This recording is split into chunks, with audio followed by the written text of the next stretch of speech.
ሕይወት ውስጥ ትልቁ ጥፋት ይሄ ነው። ለዛ ነው መጽሐፍ ቅዱሳችን እግዚአብሔርን የሚረሱ የተረገሙ ናቸው ይላል። እግዚአብሔርን የሚረሱ ማለት ከመኖራቸው፣ ከስኬታቸው፣ ከመንቀሳቀሳቸው በዚህ ከመገናኘታችን ጀርባ ሰው የማያየው ግን ሕያው የሆነውን እግዚአብሔርን ዕውቅና የማይሰጡ ማለት ነው። ለዛ እውነት አይምሯቸው የማይሸነፍ ማለት ነው። ስለዚህ ዛሬም ወደ ትናንቱ ልባችሁ እንድትመለሱ ነው። እግዚአብሔር እንዲያግዛችሁ፣ እንድትፈወሱ፣ እንዲሰራላችሁ ከፈለጋችሁ የናንተ ማንነት ትክክለኛው ፖዚሽን ላይ መገኘት አለ። እግዚአብሔር በዙፋኑ ነው። አሜን። እግዚአብሔር አይቀየርም። ስለ ራሱ እግዚአብሔር ከተናገረው ነገር አንዱ ይሄ ነው። ያዕቆብ ሆይ እስራኤል ሆይ ስማ አለ። እኔ እግዚአብሔር አልለወጥም አለ። I change not አለ። አልቀየርም። He is the same። ለአብርሃምም ለይስሐቅም ለጳውሎስ ለጴጥሮስም ለኛም አንድ ነው። እግዚአብሔር አይጨምርም አይቀንስም። ፍቅሩ ያው ነው፣ መልካምነቱ ያው ነው፣ ቸርነቱ ያው ነው። ጥያቄ እግዚአብሔር ፖዚሽን አይደለም። ጥያቄው እኛ ምን ፖዚሽን ላይ ነን የሚለው። ሰው እግዚአብሔርን ሚስ አረገ የሚባለው ሰውየው ያለበት የተሳሳተ ፖዚሽን እንጂ የእግዚአብሔር ፖዚሽን ተቀይሮ አይደለም። እግዚአብሔር በመውደድ ውስጥ ነው። እግዚአብሔር ለኛ መልካም በማድረግ ውስጥ ነው። እግዚአብሔር ለኛ በጎ በማድረግ ውስጥ ነው ያለው። ስለዚህ አንድ ነገር ደጋግማችሁ አስቡ። ወደ ቤተ ክርስቲያን ስትመጡ እግዚአብሔር በዛ ሕያው እንደሆነ እመኑ። እግዚአብሔር በዛ እንደሚሰራ እመኑ።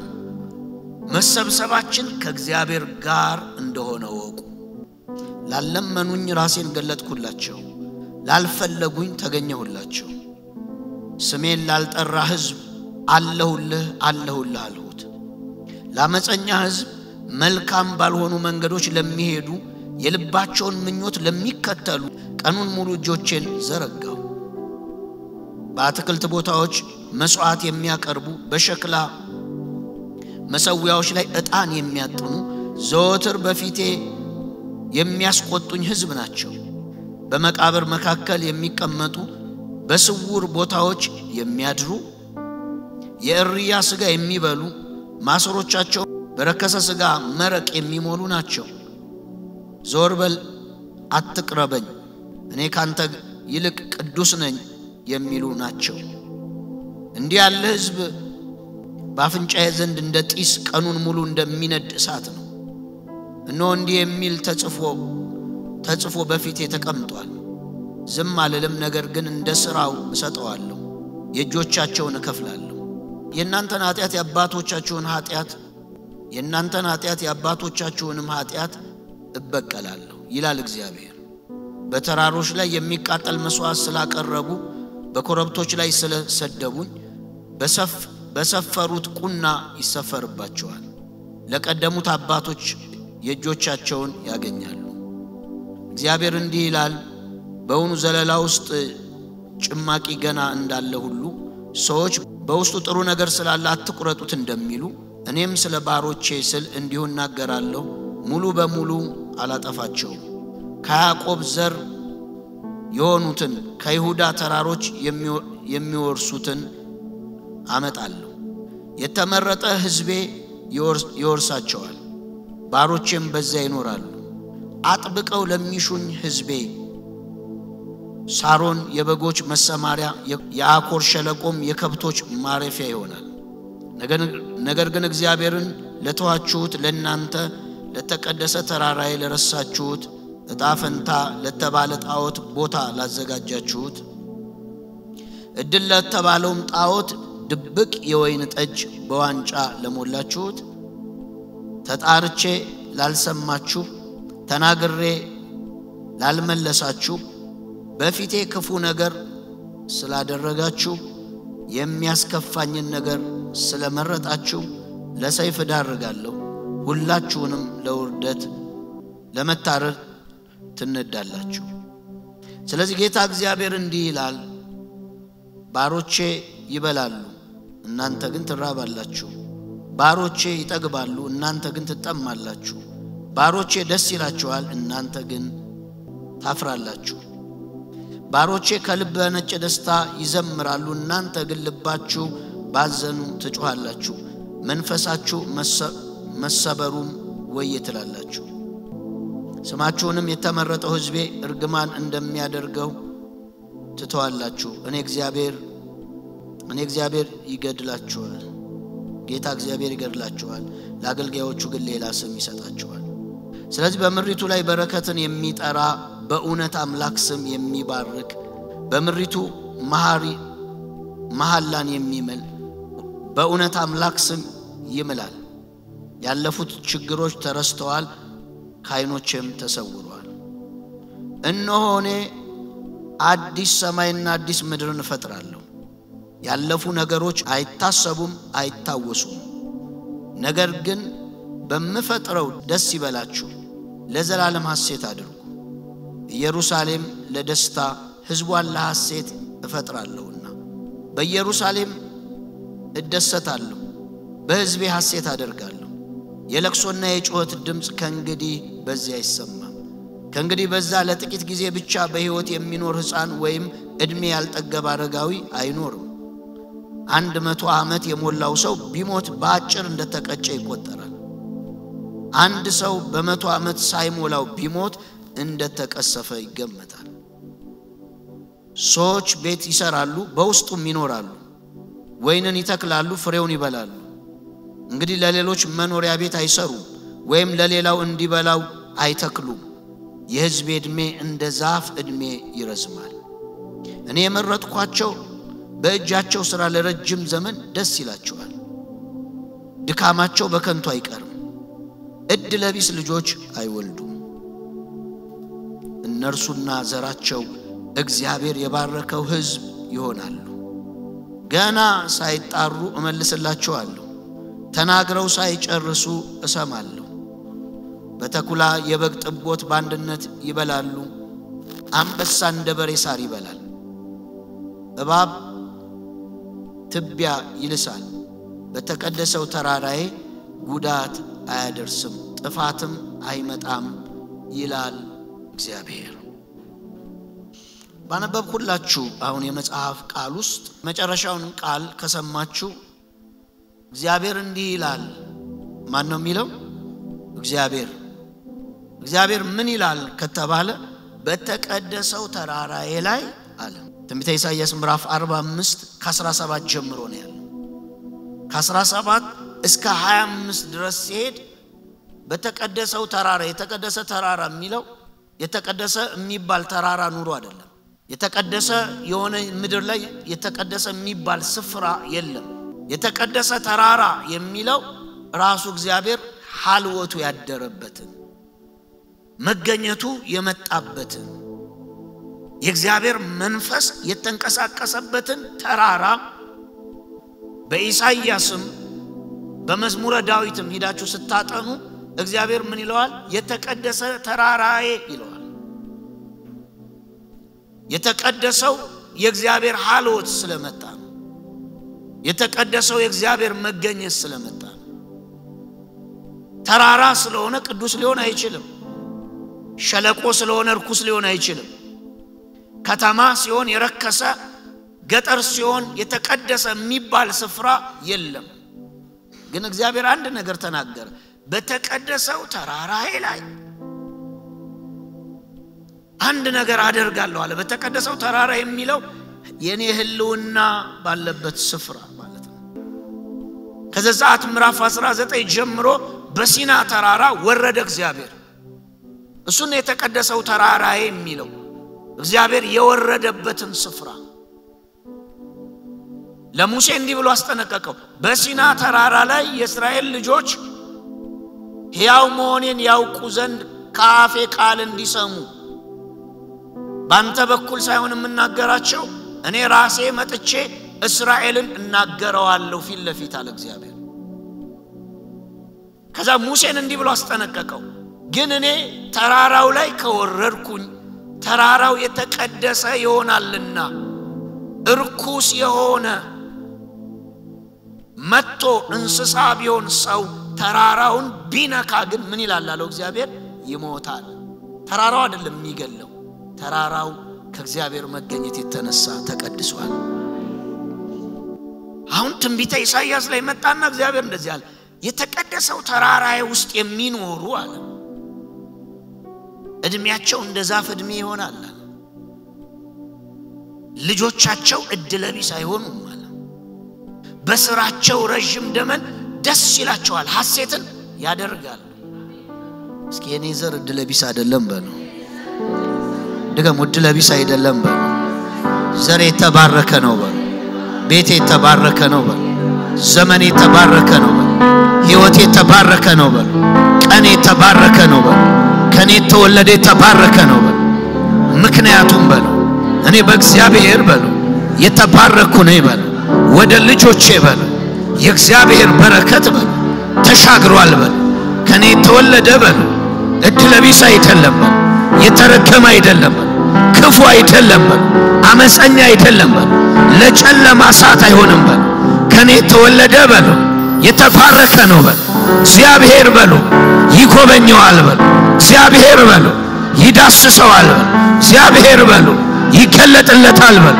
ዘሬ ተባረከ ነው በሉ ድገሙና ዘሬ ተባረከ ነው በሉ የኔ ቤት የተባረከ ነው በሉ በእግዚአብሔር መቅደስ በሉ በእግዚአብሔር አደባባይ በሉ እግዚአብሔርን አገልግየዋለሁ በሉ በእግዚአብሔር መገኘት ውስጥ በሉ ተመላልሻለሁ በሉ በእግዚአብሔር መገኘት ውስጥ በሉ አምልኬዋለሁ በሉ ሰውቼለታለሁ በሉ አገልግየዋለሁ በሉ ስለዚህ በሉ የኔ ቤት በሉ የኔ ዘመን በሉ የተባረከ ነው በሉ እድሜ በሉ እስኪ ረጅም ነው በሉ በተቀደሰው ተራራዬ ላይ ምን የሚል ነው የሚለው የሚኖር እስኪ እኔ በእግዚአብሔር መገኘት ልኖር በሉ ተጠርቻለሁ በሉ እግዚአብሔር በሉ በመገኘቱ ውስጥ በሉ እንድኖር በሉ ጠርቶኝ መዝሙረ ዳዊት ላይ እንደዚህ አለ ማን ነው እግዚአብሔር በቀደሰው ተራራ ላይ የሚኖር ማን ነው ዳዊት አልመለሰውም መልሱ ማን ነው ግን በተቀደሰው በእግዚአብሔር ተራራ ላይ የሚኖር ማን ነው አንደበቱን ከክፉ የከለከለ እጁን ከአመፃ የከለከለ በባልንጀራው ላይ ክፉ የማያደርግ እያለ ይናገራል ያንንም አድርጎ ግን ወደ ተቀደሰው ተራራው ይገባል አይደል ወደ ተቀደሰው ህልውና የገባ ነው ከክርስቶስ ኢየሱስ ደም የተነሳ ነው እኛ ወደ ማግባትን አግኝተናል መንፈስም ገብቶብናል መገኘቱ እስከሆናችሁ እንዲህ ነው የሚሆንላችሁ እግዚአብሔር እንደዚህ አለ በኢየሩሳሌም እደሰታለሁ በርሷ ሐሴት አደርግ የለቅሶና የጮት ድምጽ ከእንግዲህ በዚያ አይሰማም ከእንግዲህ በዛ ለጥቂት ጊዜ ብቻ በህይወት የሚኖር ሕፃን ወይም እድሜ ያልጠገበ አረጋዊ 100 ዓመት ያልሞላው ሰው ቢሞት ባጭር እንደተቀጨ ይቆጠራል አንድ ሰው 100 ዓመት ሳይሞላው ቢሞት እንደተቀሰፈ ይገመታል እስኪ እድሜ ይረዝማል በሉ በተቀደሰው ተራራ በሉ ይሄ ማለት በሉ እስኪ በእግዚአብሔር መገኘት ውስጥ በሉ መመላለስ ከጀመርኩ በሉ እድሜ በሉ እየተቀጠለ ይመጣል በሉ ህይወቴ እየለመለመ ይመጣል በሉ ህይወቴ እየፈካ ይመጣል በሉ ዘመኔ እያበበ ይመጣል በሉ እየታደስኩ እመጣለሁ በሉ እየበረታው እመጣለሁ በሉ እያየልኩም እመጣለሁ በሉ ከእግዚአብሔር መገኘት የተነሳ በሉ እበረታለሁ በሉ እጠነክራለሁ በሉ አይላለሁ በሉ የእድሜ ቁጥር በሉ ይረዝማል በሉ በእግዚአብሔር መገኘት ውስጥ በሉ ዘመኔ ይረዝማል በሉ ቀኖቼ ይረዝማሉ በሉ ዘመኔ ረጅም ይሆናል በሉ ዘመኔ ረጅም ይሆናል በሉ የእድሜ ቁጥር ይረዝማል በሉ መገኘቱ በሉ እድሜን ያረዝመዋል በሉ ለምንድነው የሚያወራው በተቀደሰው ተራራዬ ላይ 100 ዓመት ያልጠገበ አረጋዊ እድሜ ያልጠገበ አረጋዊ ይኳል እድሜ ያልጠገበ አረጋዊ 100 ዓመት ሳይሞላው የሚሞት የለም ማለት እግዚአብሔር ለምንድነው ስለ እድሜ የሚያወራው ይኸውላችሁ በመገኘት ውስጥ መኖር ከጀመራችሁ ሳይንስ አልደረሰበትም እኛ ግን የእግዚአብሔር ቃል አውርቶናል በመገኘቱ ዓለም መኖር ከጀመራችሁ ሳይንስ ለበሽታ እድሜ ማራዘሚያ እኮ ይላል። HIV እኮ ሰው ይዞት መርምረው እድሜ ማራዘሚያ ብለው ይሰጣሉ አይደል? እንዴት እድሜ ያረዝማል የሰው መድኃኒት? እድሜ ማራዘሚያ አይፈወስም። በዚህ ምድር እድሜ ማራዘሚያ። ሰው እድሜው እንደ ዛፍ እድሜ የሚረዝምበት ሚስጥር ታውቃላችሁ? እግዚአብሔር በተቀደሰው ተራራዬ ላይ አለ ሰው ቶሎ አይሞትም አለ። የተቀደሰው ተራራዬ ላይ እድሜ ለትለት እጨምራለሁ፣ ዘመን እቀጥላለሁ። ሰዎች ደካማ ሆነው መተው ይበረታሉ፣ ሰነፍ ሆነው መተው ኃያል ይሆናሉ፣ አቅቷቸው መተው አሸናፊዎች ይሆናሉ። የተቀደሰው ተራራዬ ላይ ከሆነ የሚኖሩት ጭንጋፋ ይሆኑ፣ ከ100 ዓመት በታች አይኖሩም ማለት እግዚአብሔር። ከ100 ዓመት በታች ከሞቱ አለ ተቀስፈው ነው ይባላል። ወጥተው ቀሩ ይባላል፣ ሳይኖሩ ሞቱ ይባላል። ለምን? በተቀደሰው ተራራዬ ላይ ለቅሶና ሐዘን የለም፣ ሁከት የለም፣ የሞት ጉልበት አይሰራም፣ የመበስበስ ኃይል አይሰራም፣ የጥፋት ኃይል አይሰራም፣ የጨለማ ኃይል አይሰራም። በተቀደሰው ተራራ ላይ የእግዚአብሔር ክብር አለ፣ የእግዚአብሔር ሕይወት አለ፣ የእግዚአብሔር መንፈስ አለ። ይኸውላችሁ እግዚአብሔር ሙሴን በሲና ተራራ ሐልወቱን አለማመደው።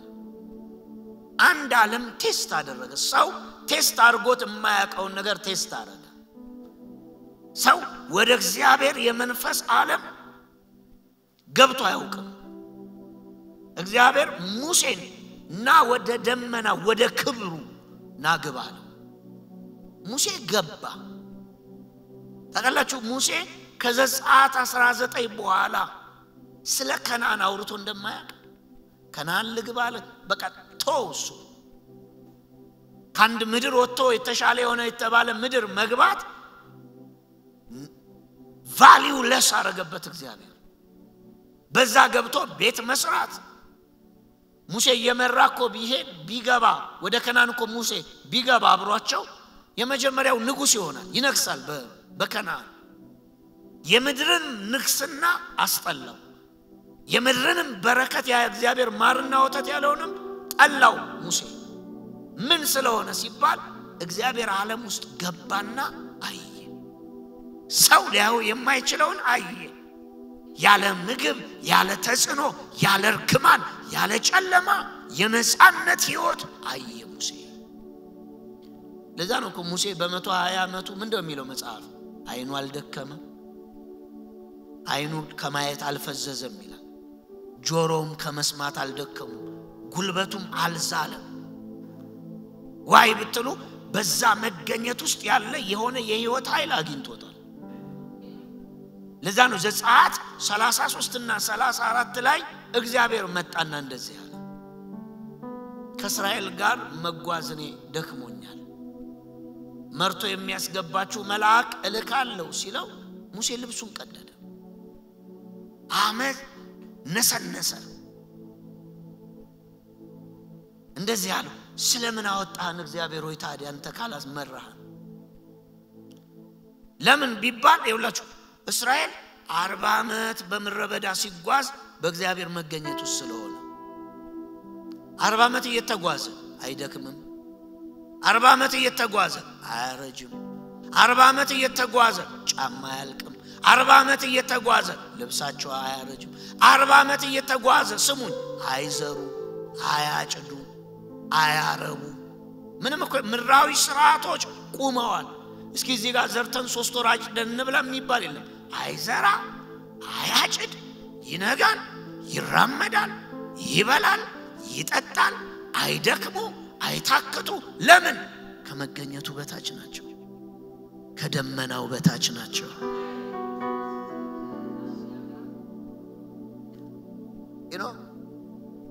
ወንጭ የእግዚአብሔር መገኘት ያልተገኘባቸው ብዙ ስፍራ ላይ ተገኝተን እኮ እናውቃለን አይደል? ተገኝታችሁ አታውቁ? አዎ እናውቃለን።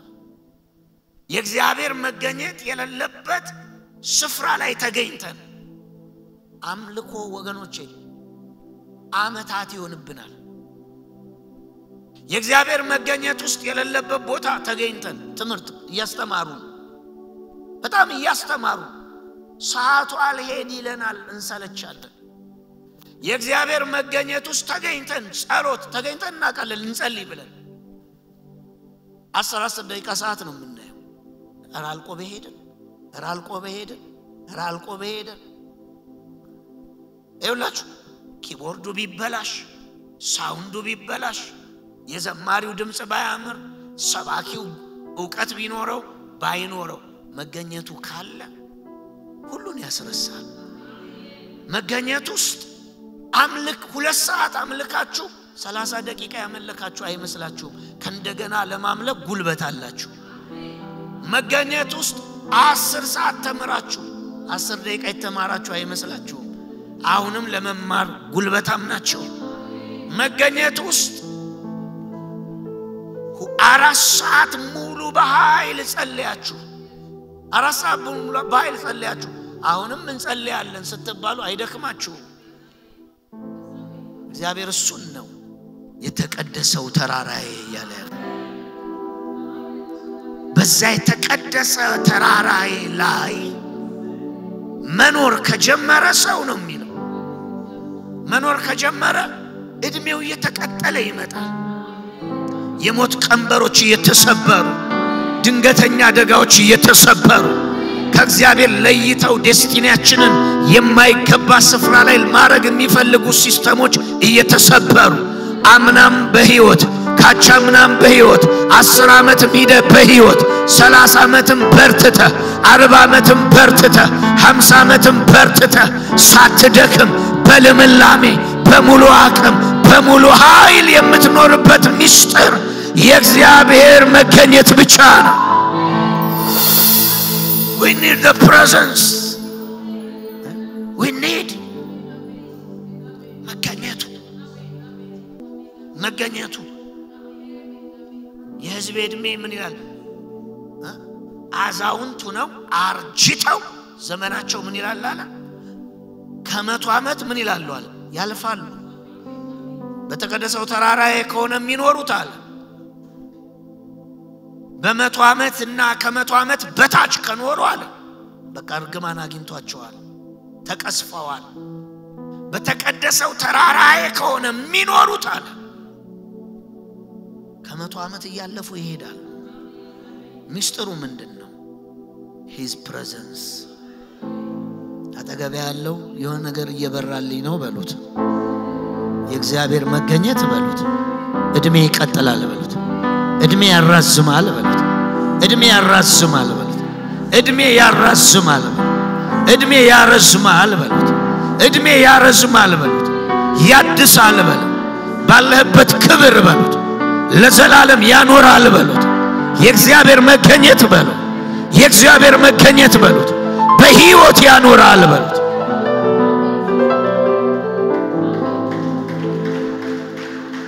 ለዛ ነው መጽሐፍ እግዚአብሔርን ፈልጉ በህይወት ምን ትላላችሁ? ማንንም ፈልጉ ነው የሚለው። በህይወት ለመኖር እግዚአብሔርን በህይወት መኖር ትፈልጋለህ በሉት። በህይወት መኖር ትፈልጋለህ በሉት። መገኘቱን ፈልግ በሉት። ቅባቱን ፈልግ በሉት። መገኘቱ ከመጣ በሉት። ቅባቱ ከመጣ በሉት። በህይወት ትኖራለህ በሉት። ዘመን ትሻገራለህ በሉት። እድሜ እየረዘመ ይመጣል በሉት። የመበስበስ ስርዓት በሉት። የሞት ኃይል በሉት ባንተ ላይ መስራት ያቆማል በሉት። ምስጢሩ በሉት የእግዚአብሔር መገኘት ነው በሉት። የእግዚአብሔር መገኘት በሉት የምድር ስርዓቶችን ሁሉ በሉት ይሰብራቸዋል በሉት። ይሽራቸዋል በሉት። በእግዚአብሔር መገኘት ውስጥ በሉት ሊሚቴሽን ይሰበራል በሉት። ግራቪቲ ይሰበራል በሉት። ሳበላ ሳጠጣ በሉት መኖር ትጀምራለህ በሉት። ሐሴት ታደርጋለህ በሉት። ዘመናትን ትሻገራለህ በሉት። እግዚአብሔር ምኔ ነው አለ ዳዊት። እግዚአብሔር ምናችሁ ነው ለእናንተ? እስኪ እግዚአብሔር እረኛዬ ነው በሉ። ደግሞ እግዚአብሔር እረኛዬ ነው በሉ። የነፍሴ እረኛ ክርስቶስ ነው በሉ። ደግሞ እረኛ አለ ይበሉ። ጠባቂ አለ ይበሉ። መሪ አለ ይበሉ። መጋቢ አለ ይበሉ። እረኛ አለኝ ስል በሉ የሚጠብቀኝ አለ በል፣ የሚመራኝ አለ በል፣ የሚመግበኝም አለ በል። ክርስቶስ እረኛዬ ነው በል፣ ይመግበኛል በል፣ ይጠብቀኛል በል፣ ይመራኛል በል፣ ይዋጋልኛል በል። ኢየሱስ እረኛዬ ነው በል። ድገሙ፣ ኢየሱስ እረኛዬ ነው በል፣ ኢየሱስ እረኛዬ ነው በል። ምድር ትስማ፣ ዓለም ይስማ ወገኖቼ፣ ሰይጣንም ይስማ። ክርስቶስ እረኛችን ነው። ኢየሱስ ስለኛ ይዋጋል። ኢየሱስ ይመግባችኋል። ኢየሱስ ይመራችኋል። ኢየሱስ ከክፉ ሁሉ ይጠብቃችኋል። እረኛችን ነው። እረኛ ማለት እሱ ነው። እረኛ ይጠብቃል፣ እረኛ ይዋጋል፣ እረኛ ይመራል፣ እረኛ ይመግባል። ለዛ ነው ዳዊት እግዚአብሔር ምን ነው አለ? አይ ዲክሌር እረኛዬ ነው፣ የሚያስፈልገኝን ነገር ሁሉ ይሞላብኛል። እግዚአብሔር እረኛዬ ነው፣ ስለኔ ከአንበሳም ከተኩላውም ጋር ይዋጋል። እግዚአብሔር እረኛችን ነው። አሜን። ስለናንተ ይዋጋል። እግዚአብሔር እረኛዬ ነው አለ። ደግሞ ይመራኛል፣ ወደ ሕይወት መንገድ ይመራኛል፣ አይተውኝም፣ ይመራኛል አለ። የጉባኤ ድገሙና ጮኻችሁ አሜን በሉ። እስኪ ከፍ አድርጉና እጆቻችሁን ኢየሱስ እረኛዬ ነው በሉ። ድገሙ፣ እረኛዬ ነው በሉ ባካችሁ። ኢየሱስ እረኛዬ ነው በሉ። ለምንድነው ንግግራችሁ ያስፈልገው? የናንተ ንግግር ያስፈልገው ምን ብያችኋለሁ? ንግግር ይሄ አንደበት ቃል ያስፈልገው ለሶስት ዓለም ነው። ቃላችሁ ከሶስት ዓለም ጋር የተያያዘ ነው። ለዛ ነው ኮንፌስ ማድረግ ያለባችሁ። እስኪ ይህንን ቃል ተመልከቱ። ጴጥሮስ ይላል ከጌተሰማኔ እስከሚሰቀልበት ድረስ ወይም ከጌተሰማኔ እስከ ሊቀ ካህኑ ግቢ ድረስ ጴጥሮስ 3 ጊዜ ካደው። ስንት ጊዜ ነው ካደው? 3 ጊዜ። ከዛ በኋላ ዶሮ ጮኸ። ኢየሱስ ሞተ፣ ተነሳና ወደ ጴጥሮስ መጣ። ዮና ልጅ ስምዖን ሆይ ተወደኛለህ አለው። ሲለው ዝም አላለም ጴጥሮስ። እወድሃለሁ። ይኸውላችሁ ከጌተሰማኔ እስከ ሊቀ ካህኑ ግቢ 3 ጊዜ ካደ። ኢየሱስ ተነስቶ ከሙታን ተነስቶ ደግሞ እስከሚያርግበት ጊዜ ድረስ ራሱ ጌታ 3 ጊዜ ኮንፌስ አስደረገው። አንድ ጊዜ መጣና ተወደኛለህ ዮና ልጅ ስምዖን ሲለው ጌታ ሆይ እወድሃለሁ ሲለው ግልገሎቼን ጠብቃለሁ። አሁንም ጥቂት ተራመደና ጌታ ዘወር ብሎ በመንፈስ ዓለም ስለተያዘ ጴጥሮስ ስለተያዘ በመንፈስ ዓለም ዞር አለና አሁንም ደገመና ዮና ልጅ ስምዖን ሆይ ተወደኛለህ አለ። ጌታ ሆይ እወድሃለሁ አለ። ግልገሎቼን ጠብቃለሁ። አሁንም ትንሽ ተራመደና ጌታ 3 ነው የካደው። 3ኛውን ኮንፌሽን አመጣለት። ዮና ልጅ ስምዖን ሆይ ተወደኛለህ ስለው ጌታ ሆይ በእርግጥ አንተ ታውቃለህ እንደምወድሃለሁ፣ በጎቼን ጠብቃለሁ። አንደበታችሁ 3 ዓለም ጋር ይገናኛል። አንደኛ የምትናገሩ ቃል በሙሉ ወደ ጨለማ ወደ መንፈስ ወደሚባለው ዓለም ይሄዳል። ዌቭ ነው ይሄዳል ቃል። ሰይጣን የልብን አያውቅም። ሰይጣን ስለናንተ መረጃ የሚያገኘው ካንደበት ነው። ለምን? ልቤ መንፈሴ ስለዳነ በመንፈሴ እግዚአብሔር ስላለ በልቤ መቀኘውን በልቤ ምጸልየውን በልቤ ማወራውን ሰይጣን ሊያውቀው አይችልም። ልቤ የእግዚአብሔር ዓለም ስለሆነ ሰይጣን ስለኔ በምን ያውቃል? በኔው አፍ ነው የሚያውቀው። ካንቺ ምላስ ነው መረጃ የሚወስደው። ቃላችሁ ወደዛ ይሄዳል። ሁለተኛ ቃላችሁ የት ይሄዳል ሲባል ወደ ፍጥረትም ይሄዳል። ፍጥረታዊ ዓለም ላይ ስለ ድምጽ ስሙኝ። ስለ ድምጽ ይሄን መረዳት ልስጣችሁ። አሁን እኔ የምናገረው ነገር እናንተ ጆሮ ጋር እንዴት ነው የሚደርሰው? ይላችሁ እኔ ስናገር ቃሌ አየር ላይ ይቀመጣል። መጀመሪያ አየር ላይ ተቀምጦ ነው እናንተ ጆሮ ጋር የሚመጣው። አየር የሌለበት ስፍራ ውስጥ ቃል እንደማይሄድ ታውቃላችሁ። ቮይስ አየሩ ላይ ሄዶ ተቀምጦ ነው ሪቫይቭ እያደረገ የሚሄደው። ልክ የምትናገሩት ነገርን ልክ አፋችሁ ከወጣ በኋላ የሆነ ነገር ላይ ተቀምጦ ይሄዳል። የሚሄድበት ዓለም አለ። አንደኛው የሚሄደው ወደ ጨለማው፣ ሁለተኛው ቃላችሁ የት ይሄዳል ቢባል ወደ ተፈጥሮ ይሄዳል። ለዚህ ነው ብዙ ሰው ሐሳብ ይጥልበታል ሰይጣን። ከዛ ምን ይላል? ይቻገር ቤተሰቤ ዘሬ ያስብለዋል። ታውቃላችሁ ምሳሌ 24 ላይ ምሳሌ 21 ላይ ሰነፍ በራሱ አንደበት ነፍሱ ምን ይላል? ይጠመዳል አይደል? ሰነፍ ሰው በቃሉ ምን ይላል ነው የሚለው? ይጠመዳል። ይጠመዳል ማለት ምን ማለት ነው? ቃሉ ለራሱ ጠንቅ ይሆንበታል፣ ይይዘዋል። ያ ቃል ራሱ እንዴ ቻገር እንዴ እንደዚህ ህዝቡ እንዴ ምናምን እንዴ ቸርች እንዴ ምናምን መተለቀው ፍሪኮንሲ እሱን አይደለም ፍጥረቱ የሚመልስልህ እሱን ነው። ጨለማው የሚያውቀው በሱ በቃል። እኔ ቀጥታ ሄጄ ምንም ሳታረገኝ ብሰድባት በሷ ውስጥ ቀጥሎ የሚፈጠረው ኢነርጂ በሙሉ መልካም ይሆናል። እሷ ጋር የሚፈጠረው ነገር ሁሉ ጥላቻ ነው፣ ሐዘን ነው። እሷም ለመሳደብ ነው አፏን የምከፍተው። ከምን የተነሳ ነው የሷን አትሞስፌር የቀየርኩት? የሷ ኢነርጂ የተቀየረው ከምን የተነሳ ነው? ጠላት ያረኳት ከምን የተነሳ ነው ቢባል ቃሌ ነው አይደለ? በላማርኛ የምናገረው ነገር ዝም ብሎ የሚጠፋ ነገር አይደለም፣ ይሄዳል ማለት ነው ወደ ሰው። እዛ ሄዶ ስራ ይሰራል፣ ወይ በጎ ያመጣል ወይ ክፉ ውጤት ያመጣል። መዝሙር 23 ጠላቶቼ ያዩ በፊቴ ማዕድ አዘጋጀህልኝ፣ ራሴም በዘይት ቀባ፣ ጽዋዬ ሞልቶ ይፈሳል። በሕይወቴ ዘመን ሁሉ በጎነትና ምሕረት በእርግጥ ይከተሉኛል። እኔ በእግዚአብሔር ቤት ለዘላለም ምን እላለሁ? እስኪ በሉት ለዘላለም እኖራለሁ በሉ። የዘላለም መኖሪያዬ በሉ። የእግዚአብሔር ህልውና ነው በሉ። የዘላለም መኖሪያዬ በሉ። የእግዚአብሔር መገኘት ነው በሉ። በእግዚአብሔር መገኘት ውስጥ በሉ ለዘላለም እኖራለሁ በሉት። እኔ በሉ እስኪ የአዲስ ኪዳን ሰው ነኝ በሉ። እኔ በሉ አሁንም የእግዚአብሔር ልጅ ነኝ በሉ።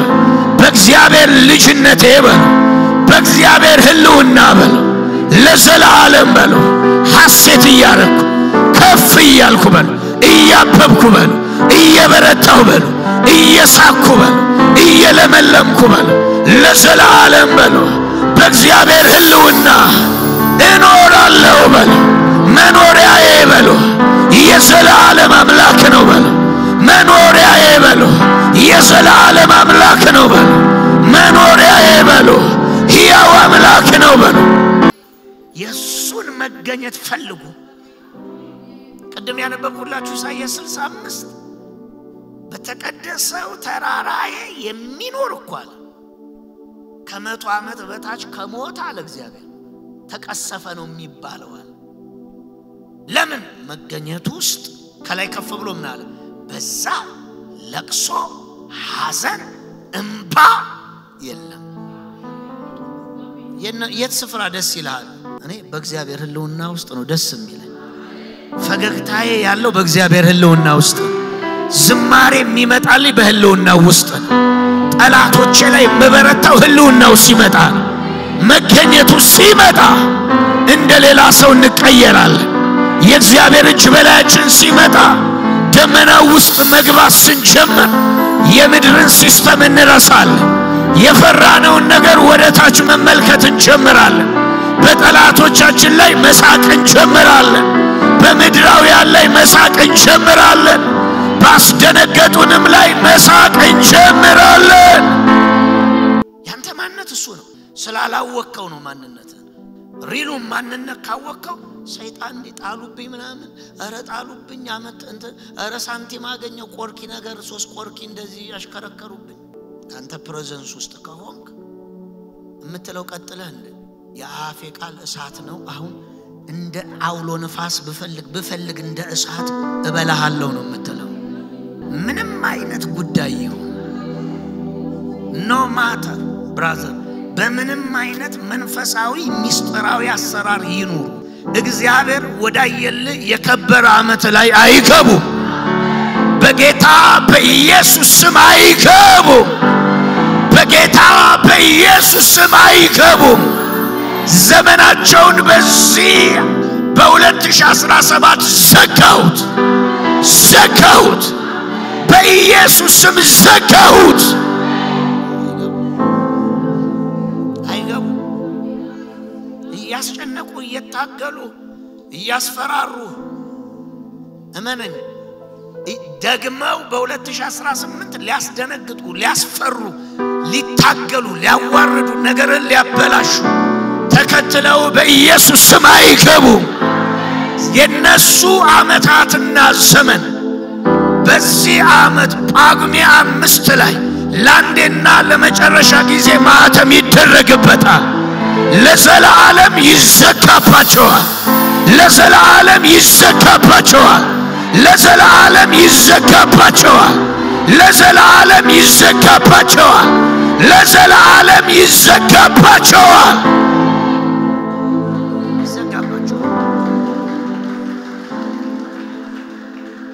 እግሮቻችሁን ቁሙ፣ እጆቻችሁን ከፍ አድርጉ። አሁን ልናገር የእግዚአብሔርን ድምፅ እመኚኝ። አሁን መንፈስ ወደዚህ ስላመጣን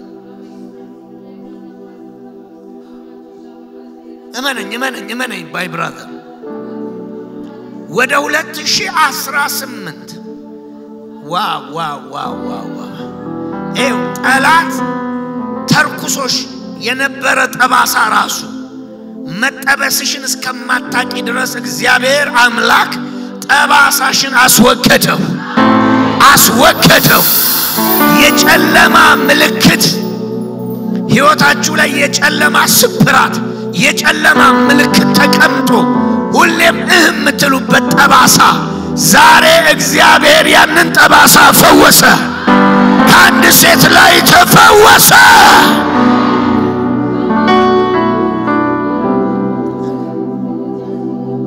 ነገር ያበላሸ ጠባሳ በመንፈስ ያለው ጠባሳ ሁሌም ህመም የሚያመጣ ሁሌም ሐዘን የሚጭር ሁሌም ድካም የሚረጭ ነገር እግዚአብሔር ጠባሳውን ከላያችሁ ላይ አነሳው። በኢየሱስ ስም ተነሳ። ከፍ አድርጉ እጆቻችሁ። ደግሞ አያለሁኝ ይኸውላችሁ ድንኳናችሁንና ነገራችሁን የሚያምስጣት ዝብርቅርቅ የሚያደርግ ሲጸልዩ ስርዓት ይይዛል መቶ ድብልቅልቅ ያደርጋል። ስርዓት ይይዛል ድብልቅልቅ ያደርጋል። እመኚኝ ይሄ የተጽዕኖ ጉልበት ተሰበረ። ስሙኝ ነገር መልክ ከያዘ ከደከማችሁ በኋላ የሚመጣ ጠላት ከተስተካከለ መልክ ከያዘ ከተቀናጀ በኋላ መጥቶ ወይ ውጤቱን ይበላል ወይ ደግሞ ነገራችሁ ምስቅልቅል እንደማይሆን አድርጎ ጥፍት የሚል ስውር እጅ ዛሬ ከዚህ ጉባኤ ከዚህ ራእይ በመንፈስ ዓለም ስለታየ ይሄ ተሰበረ።